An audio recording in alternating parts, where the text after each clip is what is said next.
Okay, so we're gonna give this a go. This is the children's books read for adults to get us through our social distancing and isolation and all that quarantining and stuff that we're doing to get around the coronavirus that's so popular these days. Um, I decided not to do this where you could see me because, frankly, I hate looking at myself in the on the screen when I'm trying to do this stuff because I'm fat and old and shit. And um, yeah, friendly reminder again: this is not for kids, even though I'm reading a kids book, and probably most of it's just going to be reading the kids book. But there's bound to be some commentary, and I'm likely to say shit or fuck or cocksucker or something like that at some point. So, if you wouldn't let your kids watch Deadwood, you probably shouldn't let them watch this. But no violence. We're not feeding any, you know, horse to pigs or anything like that, like they do on Deadwood.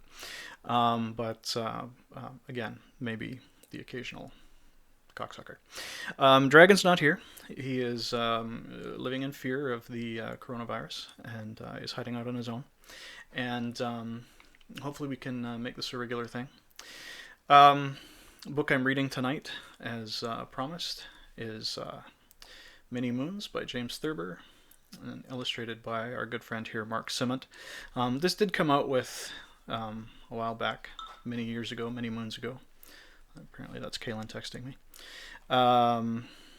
With other illustrations, and I forget who that illustrator was, but I'm partial to Mark Simont's work. I like it.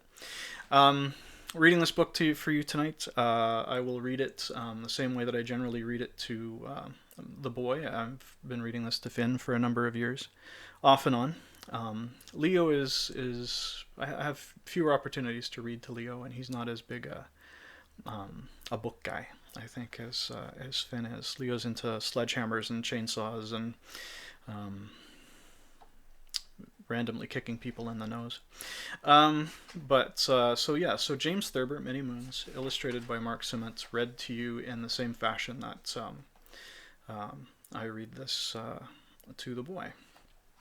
I do have voices that I use for different characters, and part of the difficulty in doing voices, I wish I had Bane with me tonight. I don't have Bane with me tonight. I do have Star-Lord. He's the Marvel superheroes version Star-Lord thing that Fisher Price makes, or whatever it is. I'm not sure what it is. No, Fisher Price makes the Imaginext guys. Bane is Imaginext, and I have an issue with the voices where sometimes the King slips into Bane voice, and I'll try and avoid that tonight. The trouble is when I do a voice on a regular basis, it starts to this is why I'd never be a good voice actor, is because I think the voices start to get flattened. The more I do them, there's less sort of life and pitch in them and things. You can kind of, if you've been paying attention to Dragon over the years, Dragon used to be, hi Fan, would be sort of the way that Dragon would talk. Now it's more like, hi Fan, how are you? It's much more sort of lower key, and I'm being texted again. And it's kind of the same with a lot of stuff. But anyway, so this is Many Moons, James Thurber, illustrated by Mark Simont, read in the fashion that I read it to the boys, and that only took 4 minutes. Okay. Sorry, coronavirus. Here we go. Once upon a time, in a kingdom by the sea, there lived a little princess named Lenore. She was 10 years old, going on 11. One day, Lenore fell ill of a surfeit of raspberry tarts and took to her bed. The royal physician came to see her and took her temperature and felt her pulse and made her stick out her tongue. The royal physician was worried. He sent for the king, Lenore's father, and the king came to see her. I will get you anything your heart desires, the king said. Is there anything your heart desires? Yes, said the princess. I want the moon. If I can have the moon, I will be well again. This is my generic young female voice this is the one that I use for the princess. So yes, I want the moon. If I can have the moon, I will be well again. Now the king had a great many wise men who always got for him anything he wanted, so he told his daughter that she could have the moon. Then he went to the throne room and pulled a bell cord, 3 long poles and a short pole, and presently the Lord High Chamberlain came into the room. The Lord High Chamberlain was a large, fat man, who wore thick glasses which made his eyes seem twice as big as they really were. This made the Lord High Chamberlain seem twice as wise as he really was. "I want you to give me the moon," said the king. "The Princess Lenore wants the moon, and if she can have the moon, she will be well again." And I have to pause here for a second because it takes me a second to remember what voice I used for the Lord High Chamberlain and what I used for the other characters, so give me a moment. "The moon!" exclaimed the Lord High Chamberlain, his eyes widening. This made him look 4 times as wise as he really was. "Yes, the moon," said the king. "M-O-O-N, moon. Get it tonight. Tomorrow at the latest." The Lord High Chamberlain wiped his forehead with a handkerchief and then blew his nose loudly. "I have got for you a great many things for you. I've got a great many things for you in my time, your majesty," he said. "It just happens I have with me a list of the things I have got for you in my time." He pulled a long scroll of parchment out of his pocket. And here you can see as he goes on all the different things that he lists. "Let me see now." He glanced at the list, frowning. "I have got for you ivory, apes and peacocks, rubies, opals and emeralds, black orchids, pink elephants and blue poodles, gold bugs, scarabs and flies in amber, hummingbirds' tongues, angels' feathers and unicorn horns, giants, midgets and mermaids, frankincense, ambergris and myrrh, troubadours, minstrels and dancing women, a pound of butter, 2 dozen eggs and a sack of sugar. Sorry, my wife wrote that in there." "I don't remember any blue poodles," said the king. "It says blue poodles right here on this list, and they are checked off with a little check mark," said the Lord High Chamberlain. "So there must have been blue poodles. You just forget." "Never mind the blue poodles," said the king. "What I want now is the moon." "I have sent as far as Samarkand and Arabia and Zanzibar to get things for you, your majesty," said the Lord High Chamberlain. "But the moon is out of the question. It is 55,000 miles away and bigger than the room the Princess Lenore lies in. Furthermore, it is made of molten copper. I cannot get the moon for you. Blue poodles, yes. The moon, no." The king flew into a rage and told the Lord High Chamberlain to leave the room and send the royal wizard to the throne room.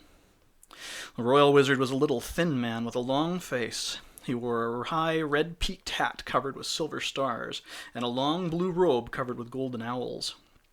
His face grew very pale when the king told him he wanted him to get the moon for his little daughter, and that he expected the royal wizard to get it. "I have worked a great deal of magic for you in my time, your majesty," said the royal wizard. "As a matter of fact, I just happen to have in my pocket a list of the wizardries I have performed for you." He drew a paper from a deep pocket in his robe. "It begins, 'Dear royal wizard, I am returning herewith this so-called philosopher's stone, which you claimed—' No, that isn't it." The royal wizard brought out a long scroll of parchment from another pocket of his robe.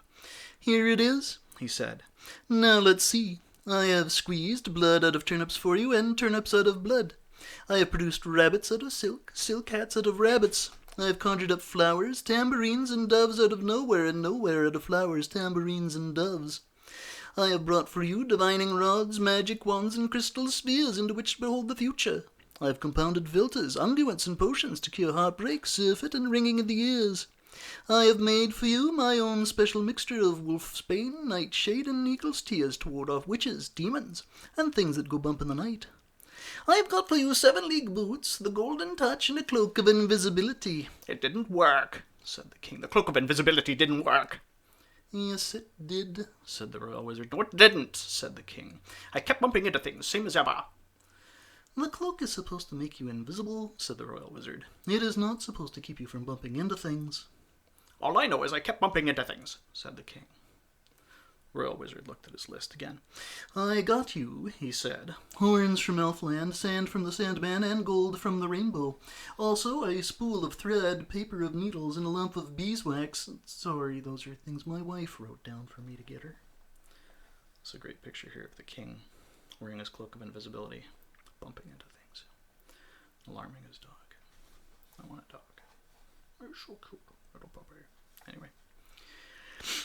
"What I want you to do now," said the king, "is to get me the moon. The Princess Lenore wants the moon, and when she gets it, she will be well again." Nobody can get the moon, said the royal wizard. It is 150,000 miles away and made of green cheese and is twice as big as this palace. King flew into another rage, sent the royal wizard back to his cave, and he rang a gong and summoned the royal mathematician. The royal mathematician was a bald-headed, nearsighted man with a skull cap on his head and a pencil behind each ear. He wore a black suit with white numbers on it. "I don't want to hear a long list of all the things you have figured out for me since 1907, the king said to him. "I want you to figure out right now how to get the moon for the Princess Lenore. When she gets the moon, she will be well again." "I am glad you have mentioned all the things I have figured out for you since 1907, the royal mathematician said. "It so happens I have a list of them with me." He pulled a long scroll of parchment out of a pocket and looked at it. "Now, let me see here. I have figured out for you the distance between the horns of a dilemma, night and day and Z. I have computed how far is up, how long it takes to get away, and what becomes of gone. I have discovered the length of the sea serpent, the price of the priceless, and the square of the hippopotamus. I know where you are when you are at 6s and 7s, how much is you have to make an R, and how many birds you can catch with all the salt in the ocean. 187,796,132, if it would interest you to know." "There aren't that many birds," said the king. "I didn't say there were," said the royal mathematician. "I said if there were." "I don't want to hear about 700 million imaginary birds," said the king. "I want you to get the moon for the Princess Lenore."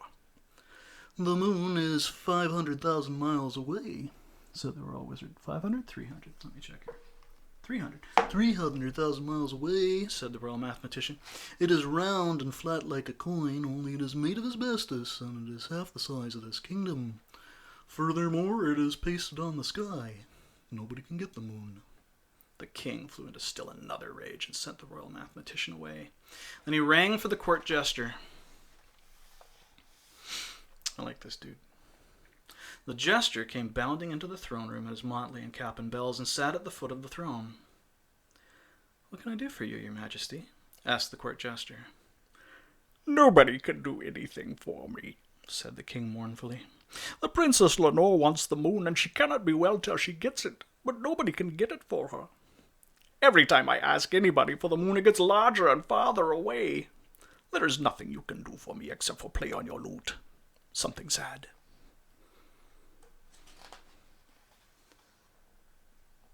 "How big do they say the moon is?" asked the court jester. "And how far away?"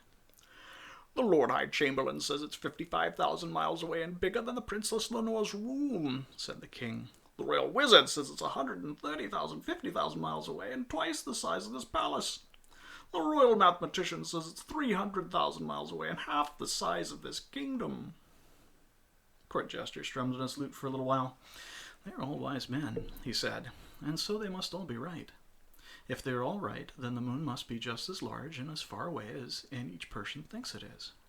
The thing to do would be to find out how big the Princess Lenore thinks it is and how far away." "I never thought of that," said the king. "I will go and ask her, your majesty," said the court jester, and he crept softly into the little girl's room.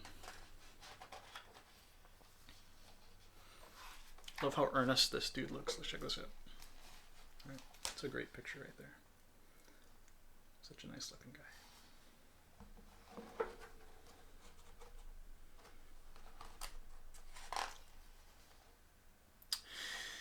The Princess Lenore was awake, and she was glad to see the court jester, but her face was very pale, and her voice very weak.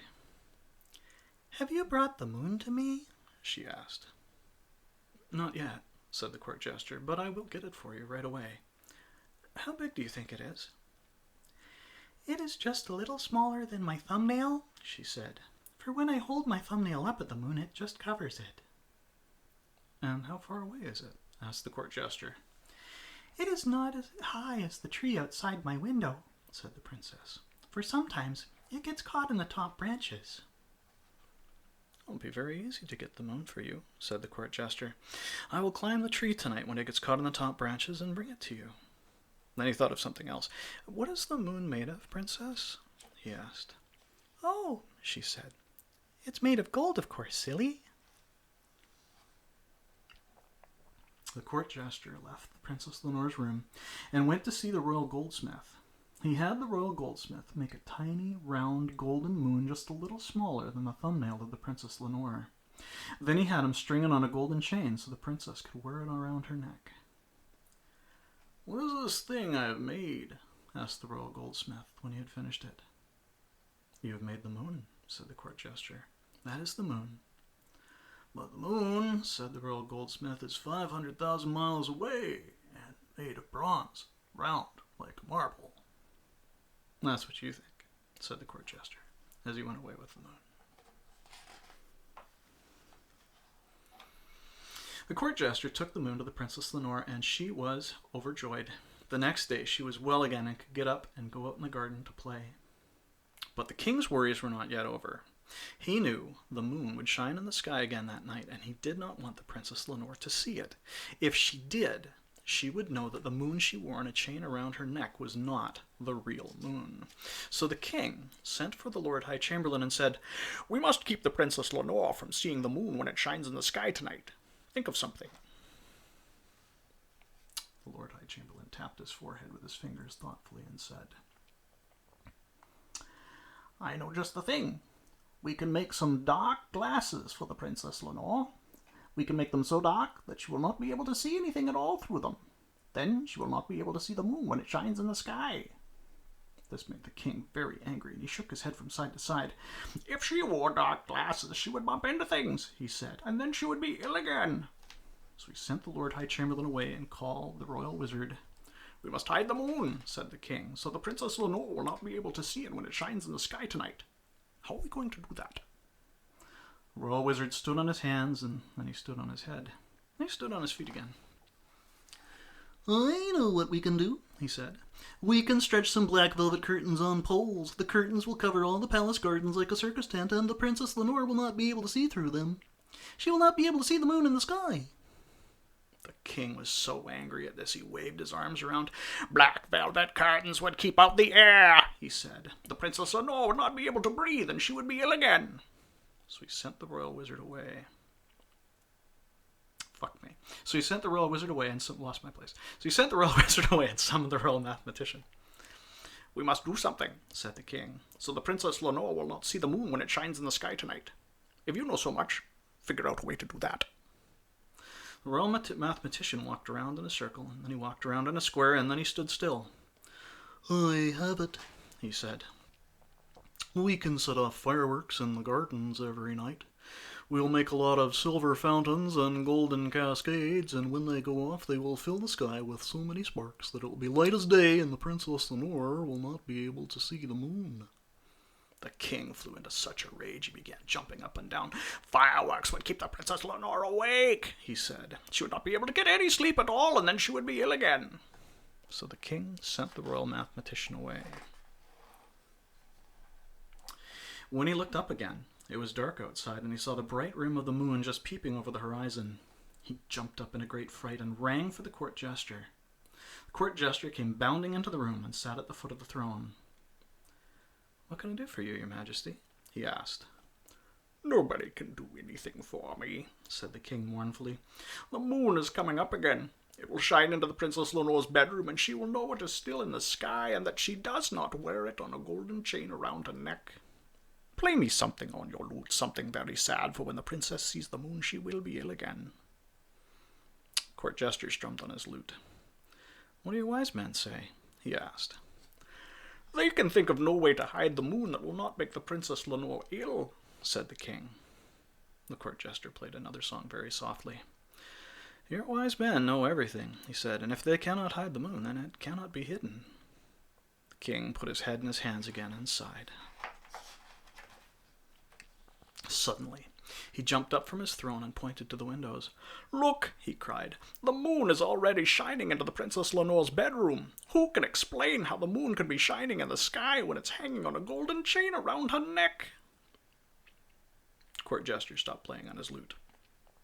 Who could explain how to get the moon when your wise men said it was too large and too far away? It was the Princess Lenore. Therefore, the Princess Lenore is wiser than your wise men and knows more about the moon than they do. So I will ask her." And before the king could stop him, the court jester slipped quietly out of the throne room and up the wide marble staircase to the Princess Lenore's room.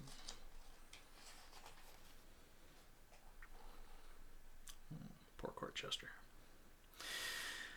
The princess was lying in bed, but she was wide awake, and she was looking out the window at the moon shining in the sky.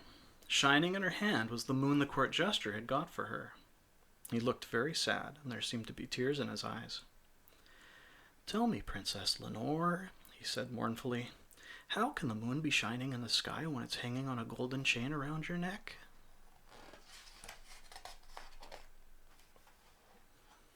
The princess looked at him and laughed. "That's easy, silly," she said. "When I lose a tooth, a new one grows in its place, doesn't it?" "Of course," said the court jester. "And when the unicorn loses his horn in the forest, the new one grows in the middle of his forehead." "That is right," said the princess. "And when the royal gardener cuts the flowers in the garden, other flowers come and take their place." "I should have thought of that," said the court jester, "for it is the same with the daylight." "And it is the same way with the moon," said the Princess Lenore. Yes, it is the same way with everything." Her voice became very low and faded away, and the court jester saw that she was asleep. Gently he tucked the corners in around the sleeping princess. Covers. Tuck the covers, goddammit, in around the sleeping princess. But before he left the room, he went to the window and winked at the moon, for it seemed to the court jester that the moon had winked at him. Look at that. 21 minutes. 22 minutes. Many Moons, James Thurber, illustrated by Mark Simmond. Reading children's books for adults, because you never know when I might say cocksucker. Alright, everyone be well. Don't get coronavirus or shit like that. Look after your kids. Buy them this book and shit, because it's kick-ass.